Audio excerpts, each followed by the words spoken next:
আসসালামু আলাইকুম।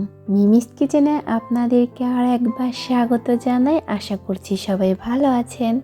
চলে আসলাম আরও একটা সহজ রেসিপি নিয়ে। 1 কাপ ময়দা দিয়ে মিনি সিঙ্গারা তৈরি করে নিতে পারবেন 25টার মতো। মিনি সিঙ্গারা তৈরি করার জন্য ভিতরে যে আলুর পুরটা ব্যবহার করব সেটা কিন্তু একটু অন্যভাবে তৈরি করে দেখাবো। আশা করছি আজকের এই মিনি সিঙ্গারাগুলো আপনাদের কাছে খুবই ভালো লাগবে এবং সহজে লাগবে।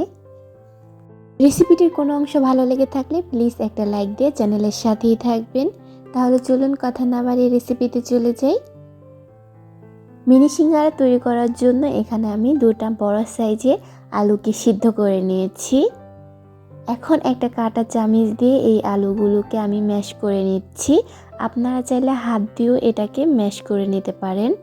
ম্যাশ করা হয়ে গেলে এখন এর মধ্যে দিচ্ছি স্বাদ মতো লবণ, দিয়ে দিচ্ছি আস্ত কাঁচা জিরা, দিয়ে দিচ্ছি মরিচের গুঁড়া 1/2 চা চামচ, দিয়ে দিচ্ছি চিলি ফ্লেক্স 1 চা চামচ।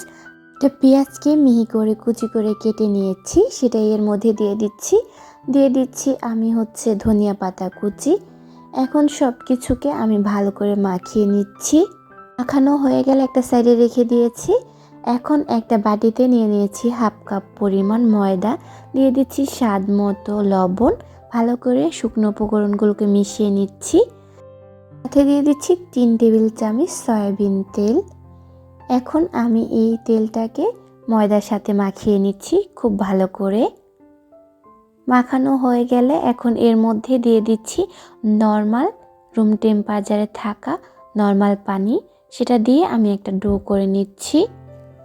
খুব ভালোভাবেই আমি কিন্তু একটা পারফেক্ট ডো করে নিয়েছি। এখন একটা ঢাকনা দিয়ে আমি ঢেকে দিয়েছি।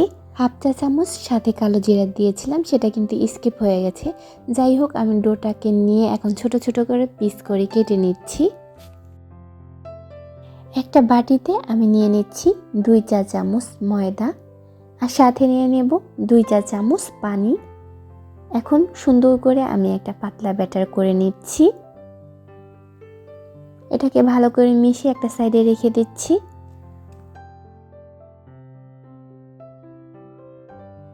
আপনাদের দেখিয়ে দিচ্ছি, আমি কিন্তু এই তো পাতলা করে ছোট ছোট করে কেটে নিয়েছিলাম।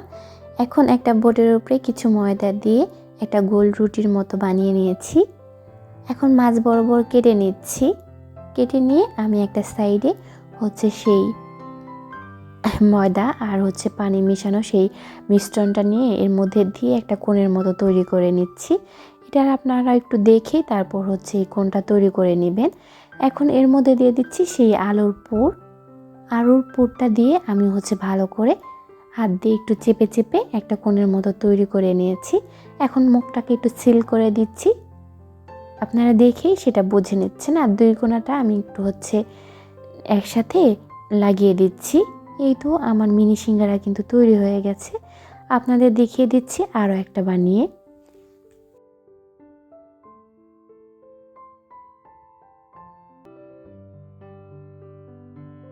আমি কিন্তু সবগুলো সিঙ্গারা বানিয়ে নিয়েছি। আর এখন এগুলোকে ভাজতে চলে যাব। চুলায় একটা প্যান বসিয়ে দিয়েছি, এর মধ্যে দিয়ে দিচ্ছি পরিমাণ মতন তেল। তেলটা যখন একটু গরম হয়ে আসবে তখন এর মধ্যে আমি দিয়ে দিচ্ছি সিঙ্গারা। আর অবশ্যই তেলটা হাই হিটে গরম করা যাবে না, মিডিয়াম হিটে এটাকে রাখতে হবে। আর এই তো দেখতে পাচ্ছেন অল্প একটু পরিমাণ যখন গরম হয়ে এসেছে তেলটা, তখন কিন্তু এর ভিতরে আমি সিঙ্গারাগুলো দিয়ে দিচ্ছি। আর মিডিয়াম আঁচেই কিন্তু আমি এইগুলোকে অনবরত নেড়ে চেড়ে ভেজে নেব।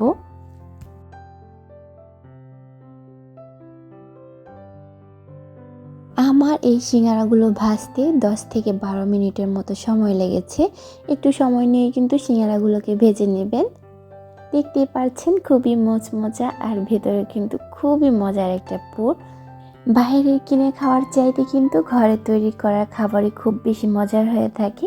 তাই চেষ্টা করেছি খুবই সাধারণ উপকরণ দিয়ে মিনি সিঙ্গারাগুলো তৈরি করার জন্য। শীতের সন্ধ্যায় আমার মতো কার কার এই সিঙ্গারা খেতে ভালো লাগে সেটা অবশ্যই কমেন্ট করে জানাতে ভুলবেন না। সবাই ভালো থাকবেন, সুস্থ থাকবেন। আল্লাহ হাফেজ।